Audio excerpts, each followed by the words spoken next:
ফৌজদারি আদালত, press council, labour court ইত্যাদি প্রতিষ্ঠানগুলোকে প্রশাসনিক স্বায়ত্তশাসন দিয়ে একটি শক্তিশালী নাগরিক বান্ধব মেকানিজম প্রতিষ্ঠা করতে হবে। ক্ষমতাধারীদের জবাবদিহি। সরকার ও নাগরিকদের ক্ষমতার মধ্যে চেক অ্যান্ড ব্যালেন্স নিশ্চিত করতে হলে একটি স্বাধীন তদারকি কাঠামো প্রতিষ্ঠা করা যেতে পারে, যাতে জনগণের কাছে ক্ষমতাসীনদের জবাবদিহিতা নিশ্চিত করা যায়। লুটেরা পুঁজির উপর নির্ভরশীল ভুয়া এলিট গোষ্ঠীর বিলোপ ও উৎপাদন সংশ্লিষ্ট নাগরিক ক্ষমতার বিকাশ। আগামীর রাষ্ট্রীয় গঠনতন্ত্রে এমপি, মন্ত্রী ইত্যাদির মতো রাষ্ট্রীয় নীতি নির্ধারণের প্রতিটি স্তরে লুটেরা পুঁজি নির্ভর ভুয়া এলিট গোষ্ঠীর প্রবেশের সুযোগ ধাপে ধাপে সংকুচিত করা ও উৎপাদন সংশ্লিষ্ট নাগরিকদের প্রবেশের ব্যাপারে স্পষ্ট ও বাধ্যতামূলক নির্দেশনা থাকতে হবে। অন্তর্ভুক্তিমূলক শাসন কাঠামো। আগামীর রাষ্ট্রীয় গঠনতন্ত্র থেকে সংখ্যালঘু, সংখ্যাগুরু, উপজাতি, আদিবাসী, ক্ষুদ্র জাতিসত্তা ইত্যাদি সাবেকি পরিভাষাগুলো স্থায়ীভাবে মুছে দিতে হবে। যে জনগোষ্ঠী ঐতিহাসিকভাবে যে নামে পরিচিত হয়েছে, রাষ্ট্রীয় গঠনতন্ত্রে তার নাম সেভাবেই উল্লেখিত হবে। যেমন চাকমা, মারমা, তংচঙ্গা ইত্যাদি জনগোষ্ঠীগুলোকে তাদের নিজস্ব নামেই উল্লেখ করতে হবে, কোনোভাবে পাহাড়ি, ক্ষুদ্র জাতিসত্তা ইত্যাদি নামে নয়। একইভাবে হিন্দু, বুদ্ধিস্ট ইত্যাদি জনগোষ্ঠীগুলোকেও তাদের নিজস্ব পরিচয় দিয়ে উল্লেখ করতে হবে, কোনোভাবে সংখ্যালঘু বা এ ধরনের কোনো বায়বীয় পরিচয় দিয়ে নয়। প্রতিটি জনগোষ্ঠীর প্রতিটি সদস্যের রাষ্ট্রের কাছে শুধুমাত্র ব্যক্তি ও নাগরিক বলে বিবেচিত হবেন। অধিকার ও কর্তব্যের বেলায় তার গোষ্ঠীগত পরিচয় আদৌ আমলে নেওয়া যাবে না। ক্ষমতার বৈধতা ও শাসন কাঠামো।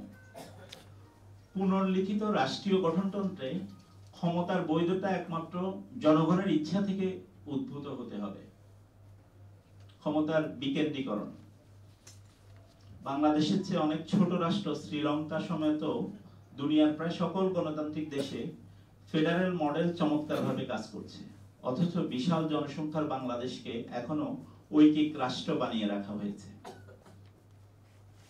পুনর্লিখিত রাষ্ট্রীয় গঠনতন্ত্রে শাসন কাঠামোর বিকেন্দ্রীকরণ করতে হবে, যাতে নাগরিকরা রাজনৈতিক কাঠামোর প্রতিটি স্তরে সিদ্ধান্ত গ্রহণ প্রক্রিয়ায় সক্রিয় ও স্বতঃস্ফূর্তভাবে অংশ নিতে পারেন।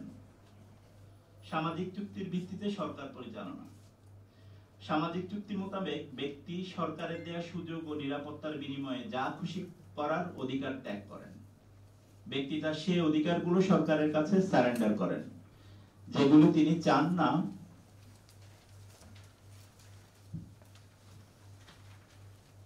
যে তার নিজের বিরুদ্ধে অন্যের দ্বারা ব্যবহৃত হোক। এই অধিকার ত্যাগের দ্বারা তিনি তার বাকি অধিকারগুলি পুরোপুরি উপভোগ করতে পারেন। অতএব কি করতে হবে?